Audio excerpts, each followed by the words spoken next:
For today's video, papakita ko sa inyo kung paano ako magpunla. Step by step, bali magapunla muna ako ng 50 pesos na buto. Una ay kailangan muna natin sterilize ang kukupit. Naglagay lang ni pala ako ng sakto sa 50 pesos na cup, tinansya ko lang.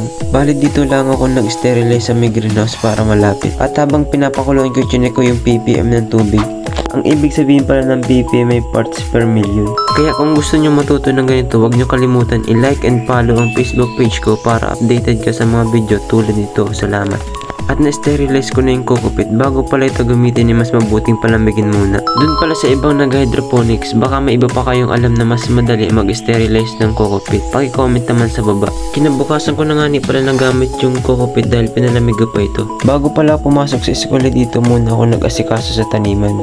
Sinimulan ko nitong pigain para malagay sa styro cup. Kumuha na ako ng lagayan na pagsalansanan at nilagyan ko na rin ito ng plain water. Para habang nalagyan ko yung ibang cup ay nababasa na yung kukupit o nagkakaroon ng capillary action. Sa pagpatubo pala ng lettuce ay may tatlong klase. Yung iba ay ginagamitan ng seedling tray. Meron naman tissue ang ginagamit tapos inalagay nila sa foam. At yung isa ay direct sowing. Ganito sa inagawa ko. Pag pala nagalagay ako ng bin na isang piraso lang sa isang cup. Ang variant ng lettuce na inatanim ko ay turbillion. Bali first time ko lang magtanim ng ganito kaya excited din ako. Pag pala nagapunla kayo, huwag nyo ilagay sa direct sunlight.